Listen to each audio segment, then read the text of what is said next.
mundur selangkah. Sengaja ia membuka celah. Sebuah kampak menghantam bahunya dan meninggalkan luka yang dangkal. Seharusnya kau menurut saja, Thor. Tapi sekarang kau harus mati. Dua iblis lain dari kelompok itu tiba-tiba terlibat pertarungan dengan iblis lain yang menyerang dari samping. Dalam kekacauan zona racun, dua dari kelompok Brute langsung tewas. Kini hanya tersisa 4. Sekarang, mari kita habisi dia dengan cepat. Tori menunduk. Tombak naga racun muncul di tangannya. Ujungnya berkilau hijau gelap. Senjata apa itu? Tori langsung melesat maju. Tombak itu langsung menembus dada iblis pertama. Racunnya langsung menyebar dengan cepat. Tubuhnya langsung runtuh. Iblis kedua menyerang balik. Perutnya langsung tertembus. Ia muntah dengan cairan hijau sebelum jatuh. Dua terakhir kemudian mundur. Sial! Dia ternyata kuat. Selama ini ia hanya pura-pura lemah. Aku harus kabur. Tori kemudian melempar tombaknya. Kepala salah satu hancur. Yang terakhir berteriak. Tunggu, kita satu regu. Komandan kita berteman baik. Seharusnya kita. Tori tanpa ragu langsung menusuk. Keempat tubuh mereka meleleh di tanah. Tori membersihkan tombaknya. Ia melompat ke atas pohon hitam besar. Di sana, ia mengamati seluruh lembah. Di bawahnya, para iblis saling membunuh. Jeritan dan benturan senjata tidak berhenti.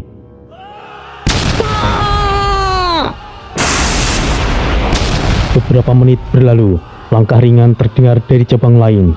Santai saja kawan, aku tidak mencari masalah. Aku sama sekali tidak tertarik dengan filmmu itu kawan. Lalu, apa maumu? Tidak ada. Namaku Bull. Aku sudah mempunyai pil hijaunya sendiri. Jadi aku cuma ingin istirahat. Menonton pertarungan di bawah itu jauh lebih menarik, bukan? Lalu, apakah kau pikir aku tidak akan merebut pilmu itu darimu? Ya, aku rasa tidak. Selain kau sudah punya, aku tahu kau bukanlah iblis yang serakah. Terlihat bagaimana kau menangani beberapa iblis yang menyerangmu barusan. Apakah kau memata-mataiku? Untuk apa? Aku kebetulan lewat. Bukankah kau lihat kekacauan di bawah sana tadi? Aku tadinya dari sana. Siapa namamu kawan? Thor. Tenang saja Thor. Setelah ini kita akan berpisah. Tidak ada gunanya bertarung sesama yang sudah lolos. Benar kan? Di bawah, pertarungan semakin brutal.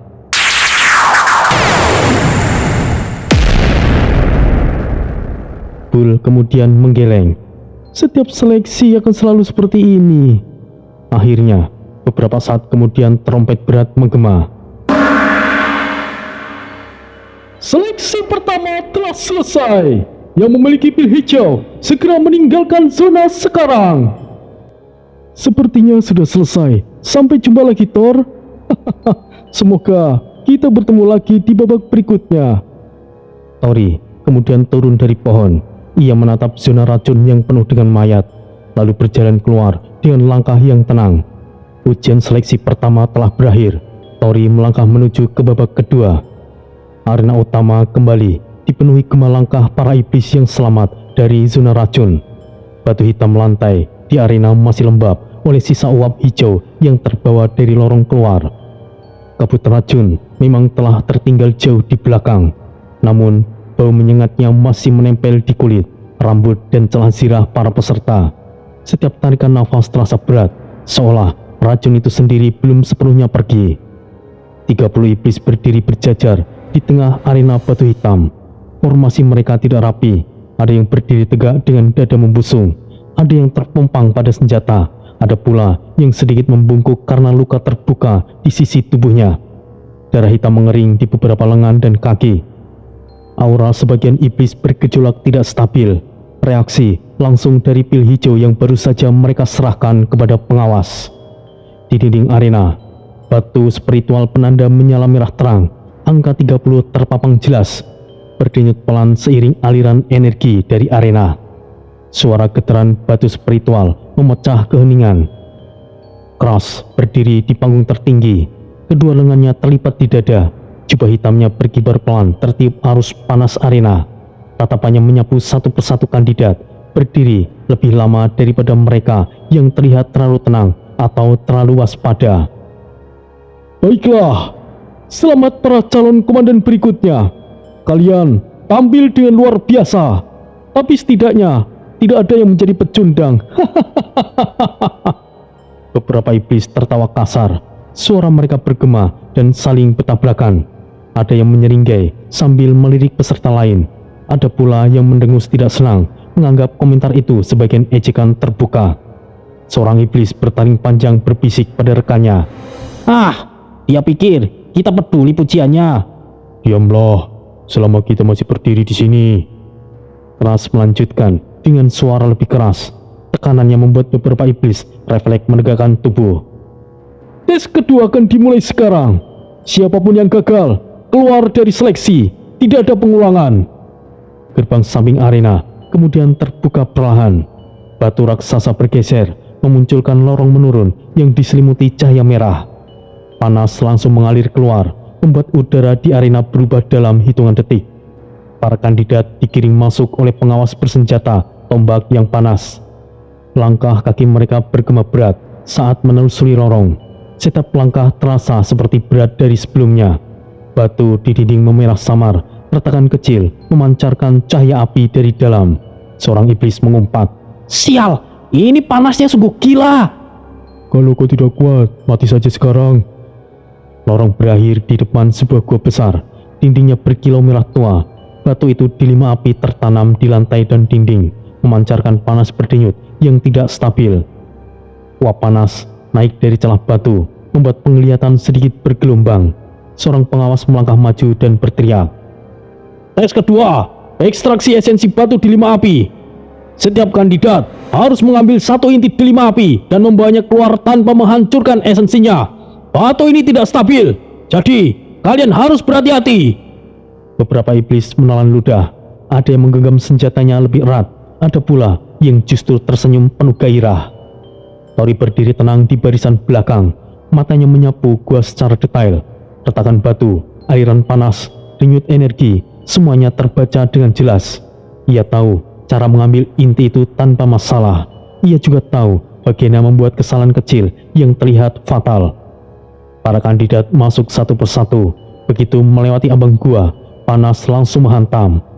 "Ah, panas sekali, sialan!" Suara teriakan bercampur dengan desisan batu. Di dalam gua, batu delima api berdenyut lebih kuat.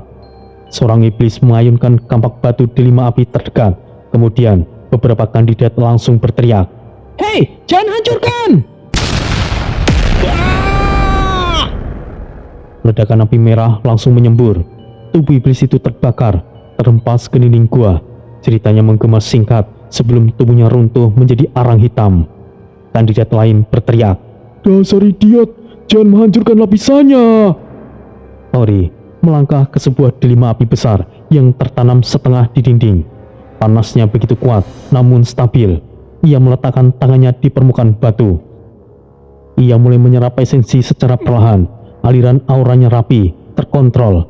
Cahaya delima api meredup sedikit. Beberapa iblis kemudian melirik ke arahnya. "Wah, dia cukup tenang." "Oh, caranya itu patut ditiru." Dalam kesadaran spiritualnya, Troy berbicara, "Hei bocah, aku rasa yang benar-benar lolos dalam ujian ini hanya mereka yang memiliki pengaruh. Jika kau tunjukkan kemampuanmu dan lolos dalam ujian ini, kau mungkin akan diinterogasi dan penyamaranmu akan terbuka, bocah." "Lalu, apakah aku harus mundur saat sudah sampai sini, Troy?" "Lanjutkan saja jika kau ingin penyamaranmu terbongkar. Lihatlah beberapa pengawas mulai memperhatikanmu, bocah." Sialan. Baiklah, aku akan cari cara lain." Tori kemudian mengatur nafas. Perlahan, ia sengaja mengubah arah aliran aura. Sedikit saja cukup untuk menciptakan ketidakseimbangan. Dan delima api mulai bergetar. Seseorang pengawas berteriak dari luar gua, "Stabilkan panasnya! Jangan dipaksa! Hei!" Tori berpura-pura panik. Ia mendorong auranya lebih dalam dan retakan mulai muncul. Cahaya merah menyilaukan. Kemudian ledakan api hitam dan merah menyambar. Tori terlempar keras ke belakang. Tubuhnya menghantam dinding gua kemudian jatuh berguling ke lantai. Api menjilat lengannya, kemudian padam. Darah hitam mengalir dari bahu dan dahinya, dan nafasnya tersengal. Beberapa kandidat menoleh. Wah, padahal dia sedikit lagi berhasil. Sayangnya dia kurang hati-hati. Itu benar, sangat disayangkan. Tadi itu ia hampir berhasil loh. Pengawas kemudian masuk dan menarik Tori keluar dari gua. Keras menatapnya dari panggung. Wajahnya datar dan ia menggeleng dengan perlahan. Oh, sayang sekali. Pergilah dan tinggalkan dari tempat ini. Beberapa iblis tertawa pelan dan yang lainnya mencibir. Tori bangkit perlahan, menunduk dalam-dalam. Langkahnya pincang saat berjalan keluar arena. Dan di dalam pikirannya, ia tetap tenang. Bagus bocah, setidaknya kau tidak akan menjadi sorotan. Ya, tapi sekarang aku akan kesulitan lagi, Troy. Tapi setidaknya aku bebas untuk beberapa hari ini. Lalu, apa yang akan kau lakukan bocah? Aku punya rencana kecil, Troy. Pada malam hari, benteng surga mulai sunyi di beberapa sektor. Koridor patroli rendah hanya diterangi obor api hitam. Suara langkah kaki bergema pelan. Tori berdiri di balik pilar batu. Di ujung koridor, Drak muncul. Ia berjalan sendirian dan membaca lembar perintah. Tori melangkah keluar.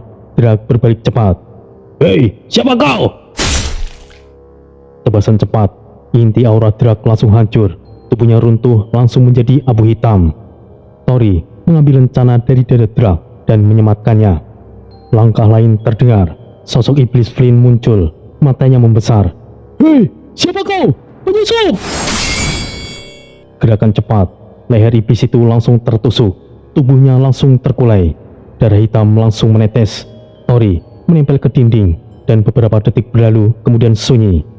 Ia membersihkan jejak dan kemudian melangkah pergi. Hei bocah, untuk apa kau membunuh kroco itu? Iblis yang bernama Drak. Dia pernah menyulitkanku, Troy. Sekarang ia terima sendiri nasibnya. Kau ternyata pendendam juga bocah. Tidak juga. Aku kemari juga niatku ingin membantai para iblis di sini.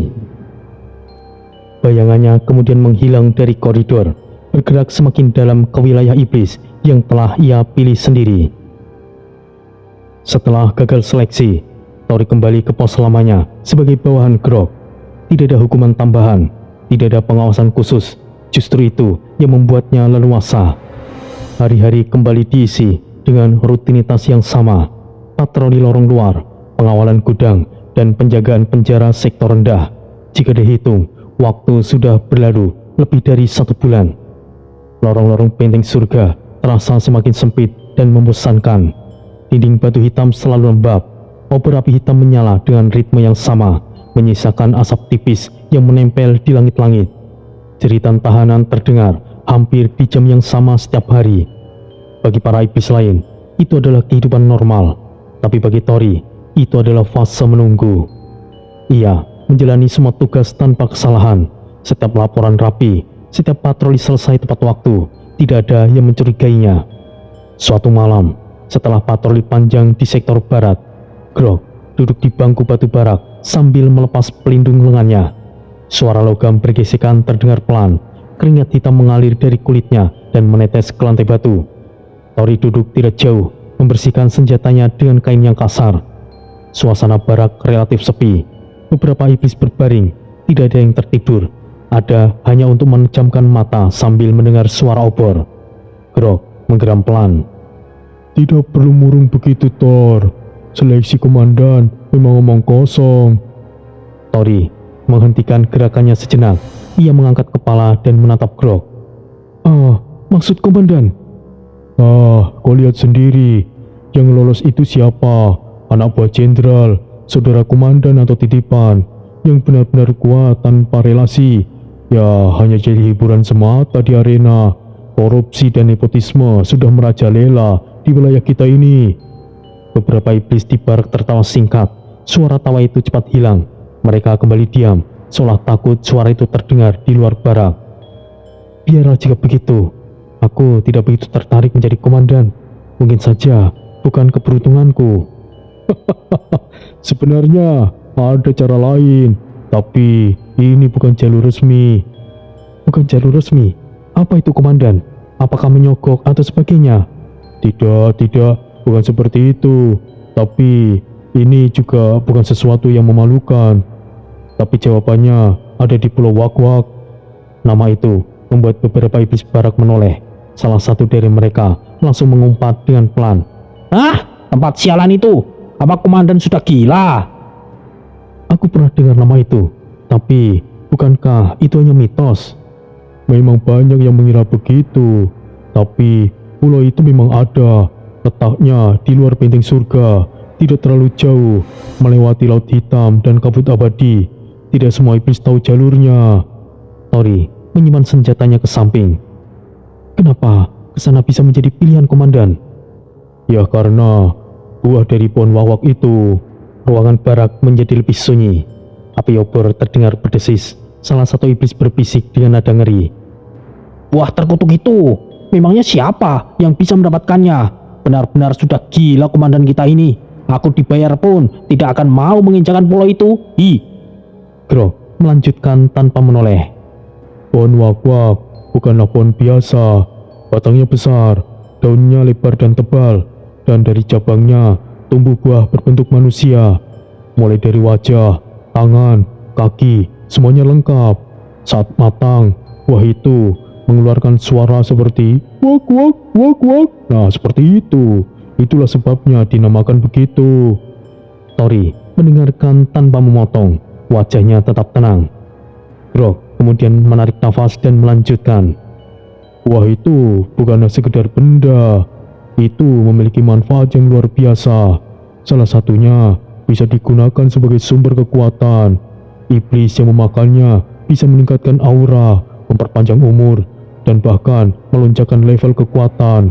Banyak komandan dan jenderal iblis zaman dulu naik karena itu. Itu berarti dulu komandan Grok naik karena buah wak-wak itu. Jujur saja, aku dulu menjadi komandan karena kakekku adalah seorang jenderal iblis. Dia mengakui bahwa dia nembak dulunya jadi komandan. Itu benar. Hoi, aku dengar. Mau aku pecahkan kepala kalian, Komandan, kan hanya bercanda. Grok kembali duduk dan menatap Tori. Tori bertanya dengan suara yang tenang. Lalu, kenapa tidak semua iblis pergi ke sana saja, komandan? Meskipun itu sulit, pasti jika berhasil, hasilnya memuaskan, bukan? Ya, itu karena tidak mudah mendapatkannya. Pulau Wak-Wak itu dijaga, bukan oleh pasukan iblis, tapi oleh penghuninya sendiri. Tidak sembarangan iblis bisa masuk ke sana. Siapa mereka, komandan? Mereka adalah makhluk berwujud manusia cantik. Semuanya perempuan. Mereka bukan manusia sebenarnya, tapi bentuknya sangat mirip, mulai dari kulit, wajah, suara, semuanya. Atau ada juga yang menyebutnya tempat itu adalah benua wanita. Dan satu lagi, Thor, mereka sangat menyukai pria, iblis atau manusia, tidak peduli. Siapapun yang bisa memuaskan mereka punya peluang besar untuk mendapatkan buah wak-wak itu. Tori tetap diam, ekspresinya tidak berubah. Grok kemudian menambahkan, tapi itu bukan satu-satunya cara. Ada syarat lain, perjanjian, tugas, kadang pertarungan. Tapi kebanyakan iblis gagal karena tidak sabar atau meremehkan mereka. Kenapa komandan tahu semua ini?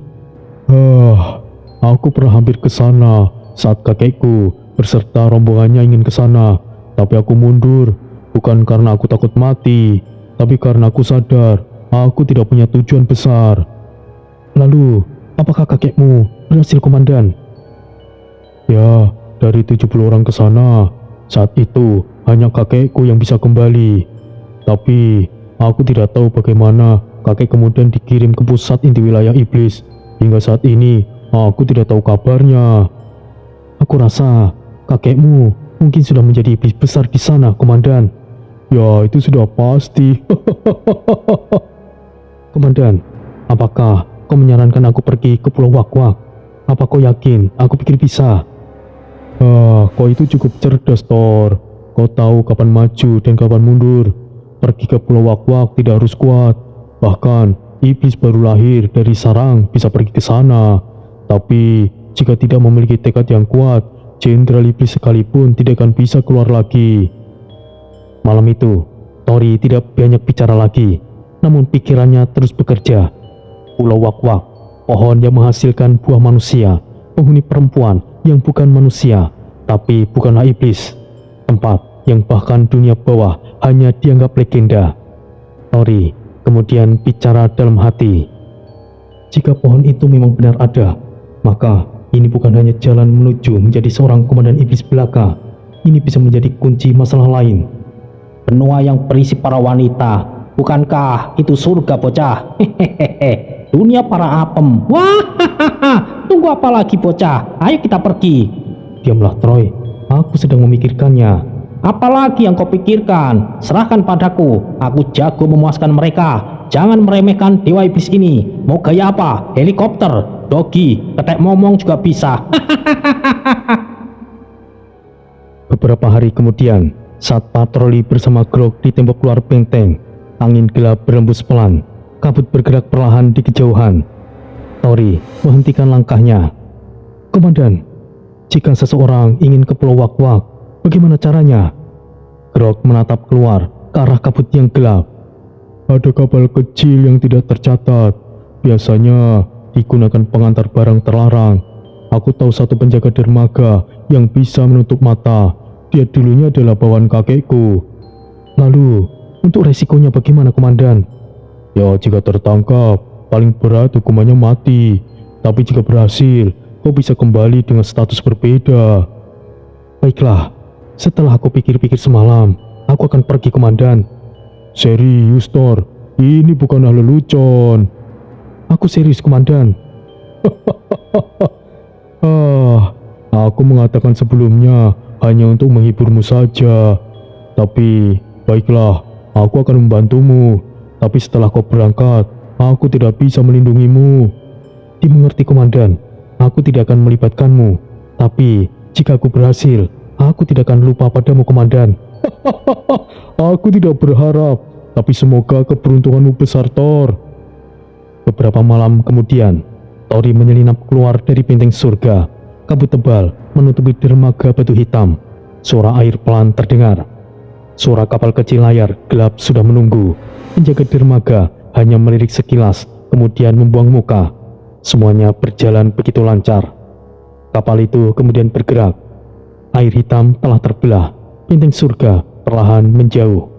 Perjalanan singkat, kabut mulai menipis, sebuah pulau muncul, pohon tertinggi dengan daun yang lebar.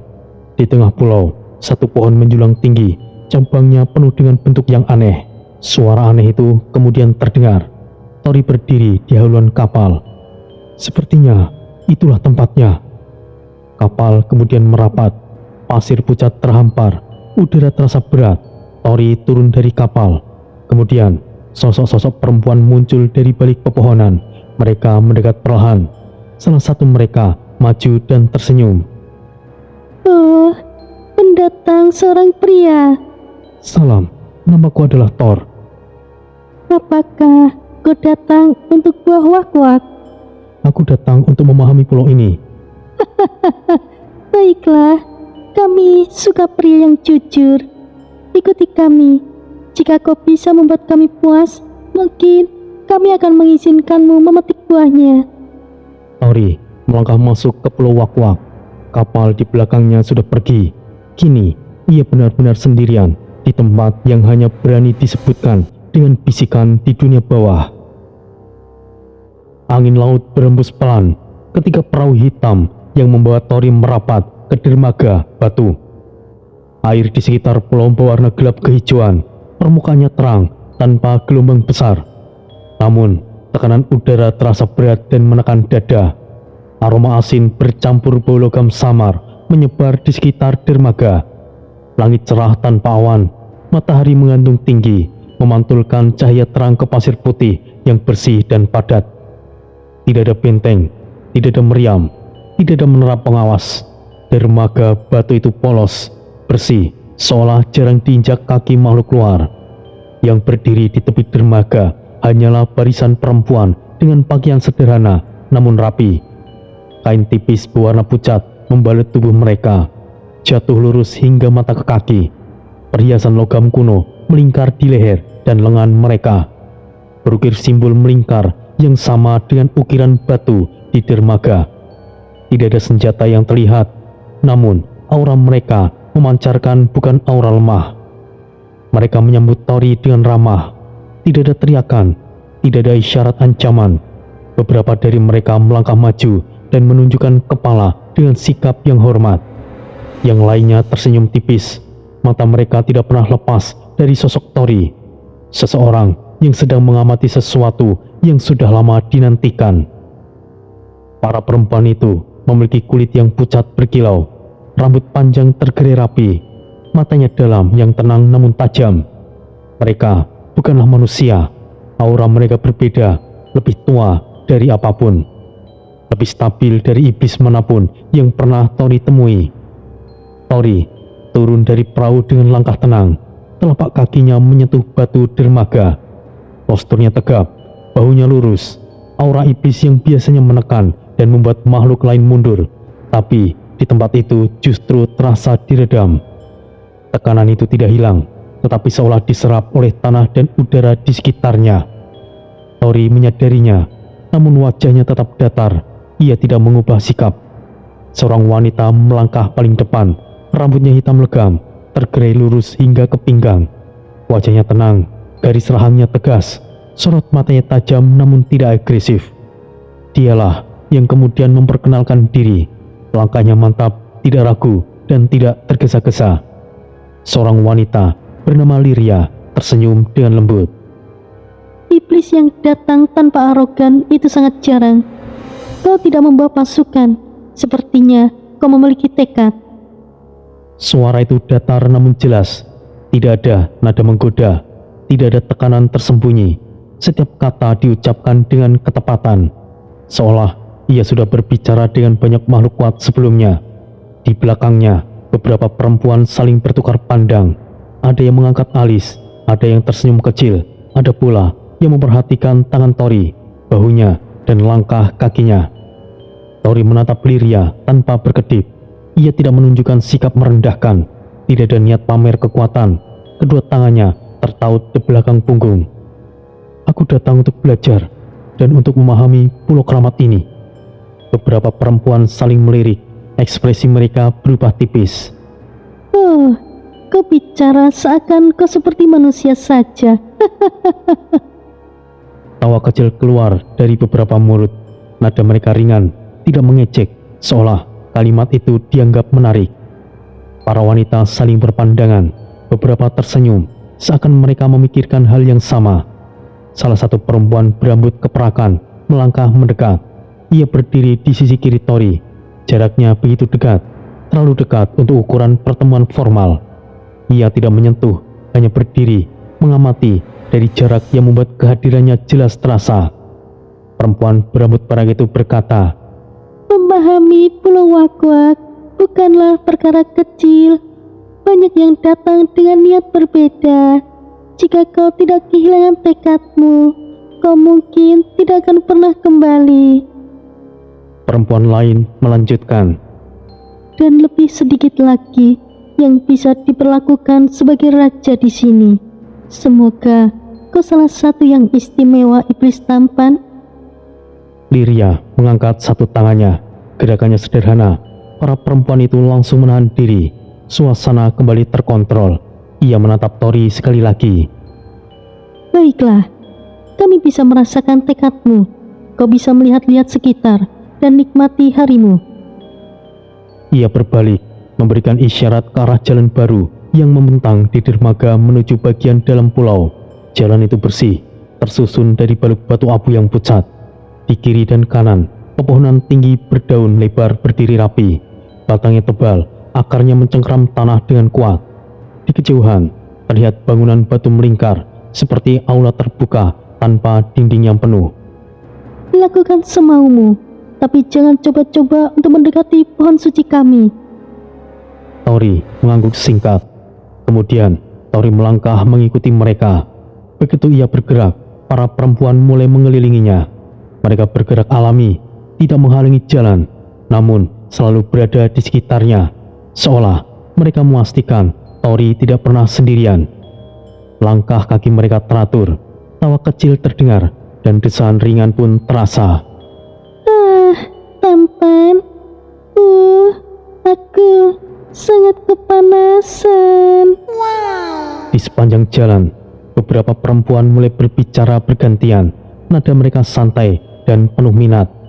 Perempuan bertato simbol kuno di leher berkata, Iblis tampan, namamu Thor bukan? Sebenarnya, apa yang kau inginkan datang kemari? Aku akan mengatakan sejujurnya. Aku membutuhkan buah dari pohon wakwak. Aku tidak terburu-buru. Aku akan mematuhi proses semuanya. Perempuan itu tersenyum. Ia melangkah lebih dekat. Kini berada di sisi kanan Tori. Kau terlalu terang-terangan. Keinginanmu itu terlalu berat, iblis tampan. Perempuan lain berambut coklat gelap mencondongkan tubuhnya sedikit ke arah Tori. Namun, ada sesuatu hal yang mudah untuk mendapatkan buah yang kau cari. Asalkan kau bisa memuaskan kami. Mereka semuanya tertawa kecil, hampir bersamaan. Tawa itu terdengar terlatih, seolah itu bukan pertama kalinya mereka menguji pendatang dengan cara seperti itu. Tori tetap tenang, matanya menyapu sekitar. Ia mencatat setiap detail, ukiran simbol di batu, pola melingkar yang berulang, bekas tekanan lama di tanah. Ia merasakan pengawasan konstan, bukan ancaman langsung, tetapi kendali penuh atas wilayah itu. Saat mereka tiba di aula batu, angin seolah berhenti mendadak. Sunyi, suara logam besar bergetar ketika pintu batu terbuka dengan sendirinya. Tidak ada tangan yang menyentuhnya, dan pintu bergeser perlahan, memperlihatkan ruasan luas di dalam. Pilar-pilar tinggi menopang atap terbuka. Cahaya matahari jatuh tepat di tengah ruangan, membentuk lingkaran terang di lantai batu. Lantai itu bersih, dingin, dan dipenuhi ukiran simbol yang sama. Para perempuan mempersilahkan Tori untuk masuk. Di sini adalah pusat di seluruh Pulau Wakwak. Tidak semuanya tamu diizinkan menginjakkan kaki di sini. Dengan kata lain, kau cukup istimewa karena berani datang kemari sendirian. Tori melangkah ke tengah aula. Begitu ia berhenti, para perempuan membentuk lingkaran di sekelilingnya. Jarak mereka dekat, sebagian sangat dekat. Beberapa berdiri di belakangnya. Kehadiran mereka terasa jelas di setiap arah. Perempuan bermata emas berkata, Iblis tampan, nikmatilah hari menyenangkan di sini. Perempuan lainnya menambahkan, Itu benar, sebagai seorang iblis, hidupmu pasti sangat berat. Sekarang nikmatilah kesenanganmu. Tapi, seberapa lama kau bisa bersenang-senang, iblis tampan? Tori mengangkat pandangan, suaranya tetap stabil. Aku tidak akan berdiri di sini jika aku menyerah begitu cepat. Hening menyelimuti aula, bahkan suara nafas terasa tertahan. Lyria menatapnya lama, kemudian senyumnya melebar. Itu adalah jawaban yang sangat memuaskan, iblis tampan. Baiklah, kau akan kami jamu sebagai raja selama kau berada di Wakwak. Namun ingat, raja di sini bukanlah penguasa. Ia adalah tamu yang dihormati karena pilihan dan sikapnya. Ingatlah untuk tidak melanggar apa yang sudah menjadi bagian larangan di sini. Ya, aku sangat mengerti. Perempuan di sekeliling mulai bergerak. Beberapa menyentuh bahu Tori dengan ujung jari. Sentuhan ringan, singkat. Yang lain mendekatkan wajah, berbicara pelan di dekat telinganya. Banyak para iblis datang dengan tuntutan. Mereka ingin kekuasaan, rahasia, atau kekuatan. Kau tidak meminta berlebihan. Itu yang membuatmu menarik. Siapa yang tidak ingin segalanya? Aku hanya belum membutuhkannya saja. Semua perempuan itu tersenyum puas. Mereka kemudian mengajak Tori berkeliling pulau. Aula demi aula, taman batu, kolam air asin yang berkilau di bawah matahari. Setiap tempat dijelaskan dengan singkat, fungsional, tidak ada cerita berlebihan. Namun, setiap penjelasan selalu diakhiri dengan tatapan menilai. Di taman batu, angin kembali berhembus. Daun-daun bergerak serempak. Bayangan pepohonan bergeser di tanah. Mereka berhenti di tepi tebing yang menghadap laut lepas. Ombak menghantam batu di bawah. Getaran itu terasa hingga ke telapak kaki. Para wanita berdiri di belakang Tori, sebagian di sampingnya. Tidak ada jarak, tidak ada penghalang. Ia diperlakukan sebagai pusat, bukan karena dipaksa, tapi karena mereka memilih demikian. Malam ini, kau akan istirahat di pavilion tengah. Di sini, kepercayaan adalah ujian pertama. Baiklah, aku tidak akan menyia-nyiakan itu. Beberapa perempuan tersenyum dengan puas, yang lain tertawa kecil, seolah jawaban itu sudah mereka perkirakan sejak awal. Matahari mulai condong ke barat, yang jelas bukanlah matahari sungguhan, itu adalah matahari buatan. Cahaya keemasan menyelimuti pulau, bayangan memanjang di jalan batu. Di antara langkah-langkah mereka kembali ke pusat pulau. Satu hal yang menjadi jelas, di Pulau Wak-Wak, Tori bukanlah tawanan, bukan pula penakluk. Ia adalah tamu yang diperlakukan bagaikan raja, dan setiap tatapan yang mengikutinya adalah penilaian yang belum ditentukan. Malam pertama, Tori duduk sendirian di pantai. Api unggun kecil menyala, kayu terbakar. Cahaya api memantul di pasir basah. Garis pantai membentang luas, tanpa satupun bangunan terlihat. Laut begitu tenang, ombak kecil bergulung pelan, tidak agresif, tidak pula bersahabat. Udara malam Pulau Wak-Wak terasa hangat namun berat. Ada tekanan halus yang menetap di kulit, bukan dari panas, melainkan dari keberadaan yang tidak terlihat namun nyata. Ia merasakan tatapan, bukan sebagai ancaman, tetapi tatapan itu tidak datang dari satu arah. Ada di balik pepohonan, ada di antara batu karang, ada di udara yang bergerak pelan. Tidak satu pun mencoba mendekat. Mereka hanya mengawasi, menunggu, dan membiarkan. Tori berbicara dalam hatinya. Cara paling mudah adalah melayani mereka, tapi aku rasa tidak akan sederhana itu. Bocah, sudah cukup banyak berpikir, biarkan aku yang ambil alih. Api unggun bergoyang sejenak, nyalanya meninggi, kemudian kembali stabil. Tori menatap api itu tanpa menggerakkan kepala. Rahangnya mengeras, otot di lehernya menegang, dan nafasnya tertahan sesaat. Kemudian Tori memejamkan mata. Hal ini tidak bisa dilakukan gegabah, Troy. Kita tidak tahu apa yang akan terjadi. Angin pantai bertiup sedikit lebih kencang. Butiran pasir bergerak tipis. Suara ombak terdengar lebih dekat. Air laut bergeser naik lalu turun, meninggalkan jejak basah yang mengkilap. Justru karena itu, biarkan aku yang mengambil alih. Dalam kehidupan para iblis pada zaman dahulu, hasrat adalah kekuatan, dan aku mewarisi hasrat itu, bocah. Dasarnya kau saja, Raja Iblis Kelamin. Kalimat itu belum sepenuhnya selesai di pikirannya ketika suara langkah kaki terdengar dari arah kanan pantai. Langkah itu ringan, tidak disembunyikan, tidak terburu-buru. Tori menoleh perlahan, bahunya tetap lurus, tangannya tidak bergerak dari posisi santai, namun jari-jarinya siap. Dari balik bayangan batu karang, seseorang wanita muncul. Ia berjalan tanpa alas kaki di pasir yang dingin. Pakainya tipis dan transparan, mengikuti lekuk tubuhnya tanpa usaha untuk menutupinya. Rambutnya panjang terurai, sedikit lembab oleh udara laut.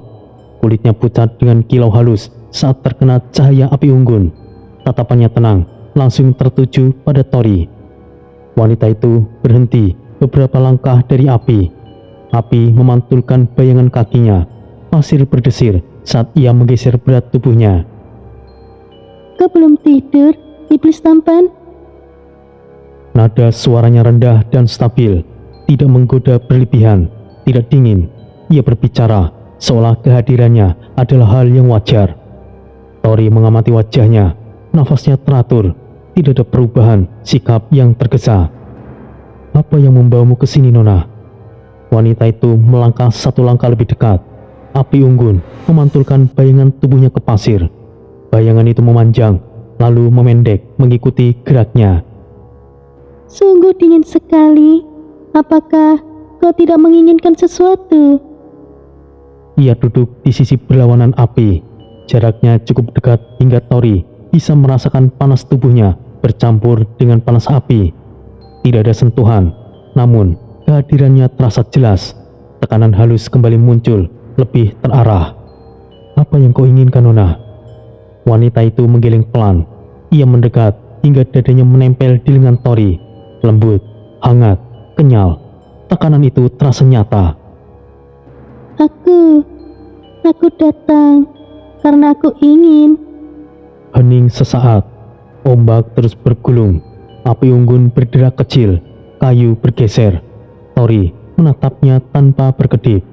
Ya, tentu saja. Lalu, apa itu yang kau inginkan? Wanita itu tersenyum tipis. Ia menyandarkan satu tangan ke pasir. Tubuhnya condong ke depan. Jarak mereka menyempit. Kau bukanlah iblis yang bodoh. Seharusnya kau tahu jawabannya. Dalam kesadaran spiritualnya, Troy langsung tertawa. Lihatlah bocah, wanita itu butuh sikat bocah. Tori tidak langsung menjawab. Ia menarik nafas perlahan. Dadanya naik turun dengan teratur. Lira pernah mengatakan, keinginan di sini bukanlah milik pribadi. Wanita itu bergerak lebih aktif. Tangannya menyentuh pasir. Tubuhnya bergeser mendekat. Nada suaranya tetap rendah. Itu sangat benar. Tapi malam ini bukan kau yang menginginkan, tapi Wanita itu berdiri, berjalan mengitari api unggun. Pasir berdesis di bawah kakinya. Api bergoyang saat ia melintas. Ia berhenti tepat di belakang Tori. Jarak mereka sangat dekat. Tori bisa merasakan kehangatan nafas di lehernya. Wanita itu mengatakan, kau adalah tamu yang diperlakukan sebagai raja di sini, dan seorang raja tidak akan dibiarkan sendirian di malam pertama. Tori menegakkan punggungnya, bahunya lurus, suaranya tetap tenang. Lalu, jika aku menolak, wanita itu mencondongkan wajahnya ke sisi kepala Tori. Ia berbicara dengan pelan. Maka, jika kamu menolak, aku akan pergi. Tapi, mungkin kau akan menyesal. Tori menelan ludah. Tekanan di kesadarannya meningkat. Detak jantungnya stabil, namun terasa kuat. Troy berbicara. Biarkan aku yang ambil kendali bocah. Saya menyia-nyiakan kesempatan ini. Woi, dia sangat semok bocah. Diamlah, aku takut ini jebakan Troy. Wanita itu tersenyum kembali. Kali ini lebih lebar. Ia melangkah ke depan Tori, berdiri tepat di hadapannya. Cahaya api menyorot wajahnya dari bawah. Iblis tampan, kau terlalu keras pada dirimu sendiri. Biarkan malam ini lupakan segalanya, dan mari bersenang-senang. Wanita itu mengangkat tangannya, berhenti beberapa sentimeter dari dada Tori, menunggu. Tori tidak bergerak menjauh. Wanita itu menyentuhnya dengan sentuhan ringan. Api unggun berderak lebih keras. Kayu terdengar retak. Udara di sekitar mulai menghangat. Desan kecil terdengar, memicu tekanan yang tertahan. Tori menghela nafas panjang. Otot bahunya mengendur sedikit. Kau tahu apa yang kau lakukan ini, bukan? Wanita itu mendesah dan suaranya tertahan. Aku tahu persis, dan aku menginginkannya. Wanita itu duduk di pangkuan Tori tanpa ragu. Gerakannya tenang, terkendali. Tangannya bertumpu di bahu Tori. Wajahnya sangat dekat, sangat dekat. Nafas mereka bertemu. Iblis tampan, kenapa kita tidak melakukannya saja? Wanita itu meraih tangan Tori, mengarahkannya ke area dua bukit. Ia terpejam sambil menggigit bibirnya. Tori memejamkan mata sejenak, lalu membukanya kembali. Tangannya mulai bergerak sesuai ritme. Ia menahan pinggang wanita itu. Tekanannya stabil, sama sekali tidak kasar. Apakah kau benar-benar menginginkan ini? Benar, ya, aku menginginkannya sekarang. Wanita itu mendekatkan wajahnya. Nafas mereka bertemu. Tidak ada ciuman yang tergesa. Gerakan mereka perlahan menyempit. kontak terjadi. Api unggun bergoyang mengikuti ritme. Kayu mulai runtuh ke dalam api. Percikan api kecil terbang ke udara. Suara desahan pecah dan saling bersahutan.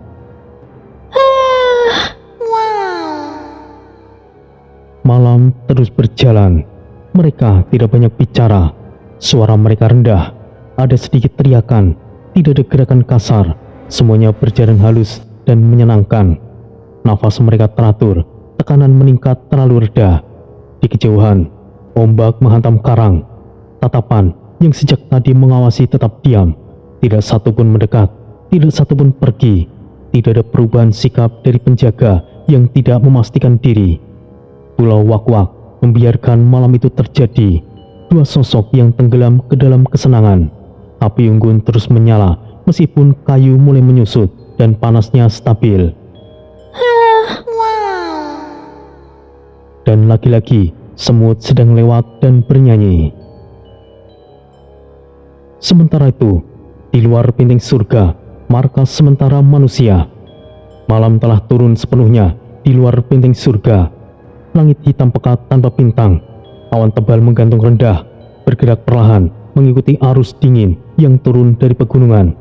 Petir menyambar di kejauhan. Cahaya kilat menerangi lembah sesaat. Barisan tenda perang manusia terlihat dengan jelas. Kain tebal berwarna kusam dipancang dengan rapi. Masing-masing dikelilingi lingkaran pelindung sederhana. Beberapa simbol penjaga dipahat di batu tanah masih aktif dan menyala redup. Api unggun kecil menyala di beberapa titik. Kayu terbakar. Para prajurit terdiam. Sebagian membersihkan pedang dan tombak. Sebagian membalut luka dengan kain kasar. Ada yang bersandar dengan mata terpejam. Nafasnya berat. Ada yang berlutut sambil berbisik pelan, membaca doa perlindungan. Tidak ada tawa, tidak ada obrolan panjang. Semuanya tahu malam itu terlalu berat untuk bercanda. Di kejauhan, suara gemuruh rendah terdengar. Bukan petir, itu adalah getaran medan tempur yang belum reda sepenuhnya. Di tenda komando utama, suasana berbeda. Tenda besar dari kain tebal berlapis perisai energi berdiri di pusat lembah.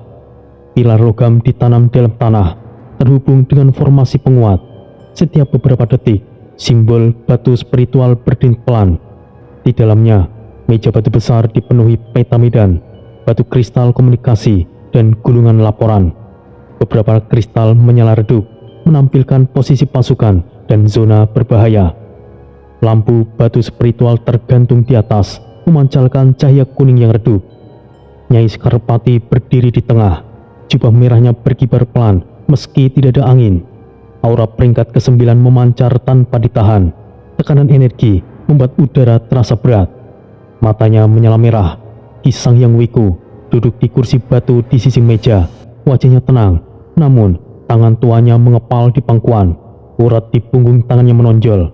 Ki Brawijaya berdiri di depan mereka, kepalanya sedikit menunduk, pedang lavanya tertutup sarung, panasnya ditahan, namun tetap memancarkan getaran rendah.